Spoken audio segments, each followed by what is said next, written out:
Another day, another vlog. Heto na naman ang panibago nating video. Nagluto nga tayo ng isdang haba matapos nating makapagtrabaho. Tara, at samahan nyo na naman ako sa panibago nating video. Let's go! Hey mga idol, at mag-i-start na po yung bulldozer dito sa may sitio Munting Buhangin ng Barangay Bakawan. Yan o. Ayos. Mukhang talagang palapit na ng palapit ang pagyari ng kalsada dito sa atin. Matapos nga naming madaanan ng nagbubuldoser ay nagdiretso na kami dito sa barangay ng Buhay na Tubig. Ikakabit sana namin ang entrada ng breaker, subalit napakarami palang tao dito ngayon. Umating nga dito ang taga PSA upang ayusin ang mga birth certificate na hindi ayos ang pagkarehistro. Yan ang aming magandang kapitana. Ito nga ang kapitana ng Buhay na Tubig na napakasipag at napakabait. Nandito rin ang kanyang napakasipag na sekretary na si Sombrero Boy. Good morning. Shoutout po sa mga ka-strong natin dyan. Ano nga? Mga kasalong wala kami.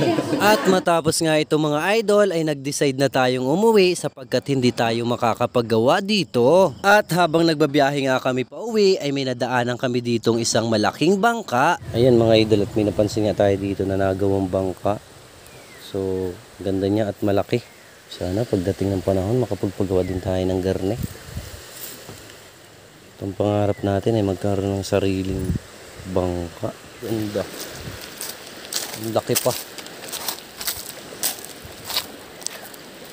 Bagong-bago mga idol. Matapos nga ito mga idol ay dumaan tayo sa Munting Buhangin at doon nga ay nakabili tayo ng isdang haba. Sabi ko nga sa aking kasama ay dumaan muna kami ng Munting Buhangin at sakto ang pagdaan namin doon ay may nagtitinda ng isda. Tamang-tama nga ang punta natin dito mga idol sapagkat wala kaming ulam ngayong hapunan. Agad ko nga itong inintindi para makaliskisan. Matapos nga natin itong makaliskisan ay naghanap na tayo ng kalamansi sapagkat imamarinate muna natin ito bago natin ipirito. Yan mga idol, at nakakuha na nga tayo ng mga kalamansi na panglahok natin dun sa ating haba or batalay. Napakasarap nitong ihalo dun, tapos may toyo. Yan, matapos linisan. Ito na ang ating batalay mga idol. Anuhan na lang natin to. Marinate. Oh naman oh. Wow. Fresh na fresh yan. Sarap nito mga idol.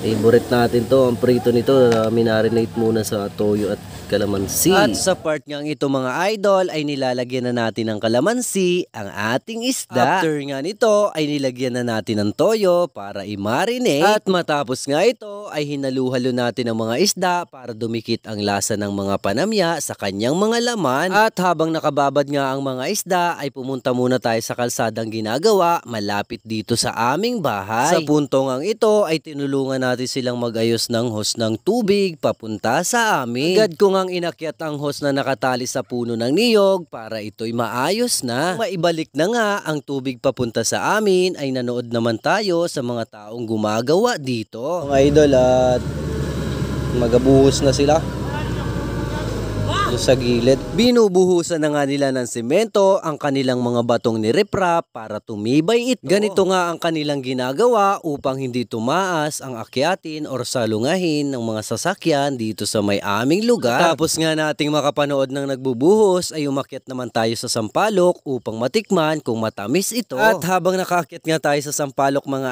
idol ay naalala natin ang ating teacher na si Madam Edeline. Siya nga ang bumibili sa atin ng sampalok noon at niluluto niya para ibenta. At dahil nga sa sampalok na ito ay nagkakameron kami ng baon dahil ito nga ay binibili ng aming teacher. Matapos nga ito ay bumaba na tayo dala-dala ang maraming sampalok. At nang matikman nga natin ang sampalok mga idol ay nagiba ang ating itsura. Nag-react nga dito ang aking anak dahil sa asim. Ha? Asim. Kinomata mo siya sa akin, sobrang asin din. Mataas na talaga yan, hindi kayanin talaga yan. Mapait-pait ng asin. Tapos nga nating makakuha ng sampalok ay umuwi na tayo sa bahay para makapag-start na sa ating pagluluto. At prinito na nga natin ang ating mga isdang minarinate para sa ating pang-ulam ngayong hapunan. At nang maluto na nga ang ating piniprito ay naghanda naman tayo ng ating sausawan para dito. Nilagyan nga natin ito ng 2 perasong sili para may sipa. Ito po ang ating latest video. Salamat sa panonood, salamat sa suporta. Ingat palagi. God bless!